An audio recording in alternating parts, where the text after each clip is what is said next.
യേശുക്രിസ്തുവിൻ്റെ കരുണയെപ്പറ്റി പറഞ്ഞതാണ് ഈ ക്ലാസ്സിൽ എനിക്ക് ഏറ്റവും എന്നെ സ്പർശിച്ചത്. ഈ കരുണ ഞാൻ ശരിക്കും അനുഭവിച്ചത് എൻ്റെ കോൺഗ്രിഗേഷനിലെ എൻ്റെ മദറിലൂടെയും എൻ്റെ സിസ്റ്റേഴ്സിലൂടെയുമാണ്. സിസ്റ്റർ ഇത് പറഞ്ഞപ്പോൾ എനിക്കിത് ഒരു സാക്ഷ്യമായിട്ട് പറയണമെന്ന് തോന്നി. ഒരു കോൺഗ്രിഗേഷൻ എത്രമാത്രം ഒരു സിസ്റ്ററിനെ പ്രൊട്ടക്റ്റ് ചെയ്യുന്നു, സ്നേഹിക്കുന്നു, കാരുണ്യം കാണിക്കുന്നു ഉള്ളതിൻ്റെ സാക്ഷ്യമാണ് ഞാൻ എന്ന വ്യക്തി. പിന്നെ അത് അപ്പോൾ കരുണ പറഞ്ഞപ്പോൾ ഞാൻ ഒത്തിരി അത് അനുഭവിച്ചു, അത് ഞാൻ ഷെയർ ചെയ്യുന്നു.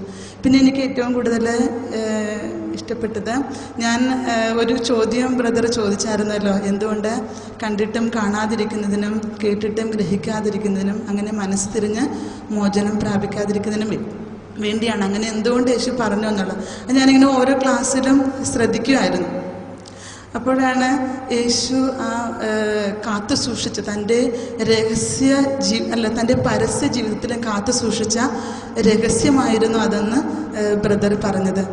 എന്താണ്, യേശു ശിഷ്യന്മാർ പറഞ്ഞു അങ്ങ് ക്രിസ്തുവാണ്, പ്രത്യേകിച്ച് പിശാചുക്കൾ പറഞ്ഞു അങ്ങ് ദൈവത്തിൻ്റെ പുത്രനാണ്. അപ്പോൾ അവരെയൊക്കെ എല്ലാം മിണ്ടാതിരിക്കാനായിട്ട് ആജ്ഞാപിക്കുകയാണ് ചെയ്തത്. അപ്പോൾ അതിലൂടെ യേശു തൻ്റെ പീഡാസഹനങ്ങളിലൂടെ, മരണത്തിലൂടെ, സംസ്കാരത്തിലൂടെ, പ്രത്യേകിച്ച് ഉത്ഥാനത്തിലൂടെ ഈ ജനം ക്രിസ്തുവിൻ്റെ കരുണ മനസ്സിലാക്കണമെന്നും അങ്ങനെ മോചനം പ്രാപിക്കണം, ഇതാണ് മോചനദ്രവ്യമെന്ന് അവർ അറിയാൻ വേണ്ടിയിട്ടായിരുന്നു ഈ രഹസ്യം ഈ പരസ്യ ജീവിതകാലത്ത് യേശു സൂക്ഷിച്ചതെന്നുള്ള വ്യക്തമായ ബോധ്യം ലഭിച്ചതിന് നന്ദി.